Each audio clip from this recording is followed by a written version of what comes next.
No pressure. Thanks, Lloyd. Very good. Hi, Joey's. Joey's! My wife woke me up very early this morning to tell me that there was a spider this big in our basement. So I went downstairs to investigate, and guess what I found? A spider this big. Right down there in the basement. And that got me thinking. The world would be a much better place if women judged penis size the same way that they judge spider size. I mean, when you see my penis, I want you to feel like you should probably go wake someone up in order to help you deal with it. Speaking of ludicrous penis size claims, I think the Mythbusters need to do a hip-hop lyrics episode. That's what I think. They could say something like, we've built a contraption, which if our calculations are correct, should be able to tell us whether or not the dick does in fact run so deep that it will put her ass to sleep. We're also going to tackle a viewer myth. What's the probability that out of 99 problems, a bitch isn't going to be one of them? But I watch too much TV, you guys. There's been a movie on TV a lot lately, and I watch it every time. It's one of my favorites. It's called Taken. Anybody familiar? Good.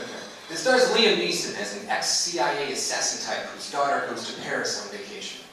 While in Paris on vacation, she calls home to check in with Daddy. But while she's on the phone with Daddy, sex slave traffickers break into the apartment and kidnap her. The lead sex slave trafficker actually has the audacity to get on the phone with Daddy, Liam Neeson, still on the other end. What ensues is the single greatest telephone conversation that's ever been recorded on film. A telephone conversation I'd like to recant every time I order a pizza. So when I call for a pizza, it goes something like this. I don't know who you are, so I wanted to make me a pizza. It's going to have pepperoni and mushrooms. If it's a tip you're looking for, I can tell you that I don't have money. But what I do have is a very particular hunger. A hunger I've developed over a very long day. A hunger that can be a nightmare for people like you. If you bring my pizza now, I will not pursue you. That'll be the end of it. But if you do not deliver my pizza in 30 minutes or less, I will look for you. I will find you. And I will kill you. Now, 9 times out of 10, what I hear on the other line is, whatever, bro, what's your address? Which I think is awesome. But occasionally, I'll get a very long pause and then, good luck. You see it too. Now, speaking of sex slave traffickers and pizza, I was raised by very religious parents. My mom was so religious that she used to answer the telephone by saying, praise the Lord. Now, she did this often enough that it effectively replaced hello as her greeting, so she could do it whenever she wanted, even if she were, say, scolding me for being caught in a lie, and the telephone rang while that was happening. That would go something like this. You walk in this house, and you look me dead in my face, and you both beside me.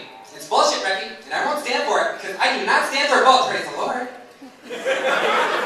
Mid-curse word. Praising the Lord. So now that I'm a little bit older and we've got some caller ID technologies, I like to give her a taste of her own medicine. So no matter what I'm doing, if I see it's my mom on the phone, I answer the phone this way. Oh, that's my mom calling. Gay marriage.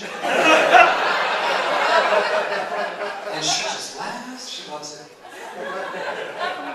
No, marriage is cool, you guys. I like being married. I like to drive around with my wife. Now, when I drive around with my wife, she has a tendency to disagree with me verbally.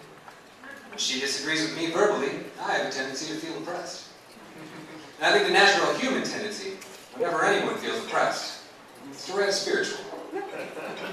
I've written a spiritual, and it goes a little something like this. Why you gotta tell me how to drive? I know where the restaurant is. This is about the time that she loses her mind. She'll just start freaking out on me. Why you gotta be such an asshole? This, by the way, is the universal symbol for your wife is freaking out on you. Why you gotta be such an asshole? So what I like to do underneath that is just add some drama, some sentiment to the situation. Just bring a nice reprise. Just, why you gotta be such a...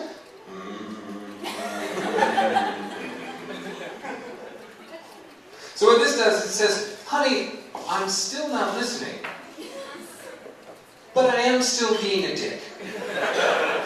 But just a little dick. Nothing you need to go waking people up about. My name is Rick. Thank you.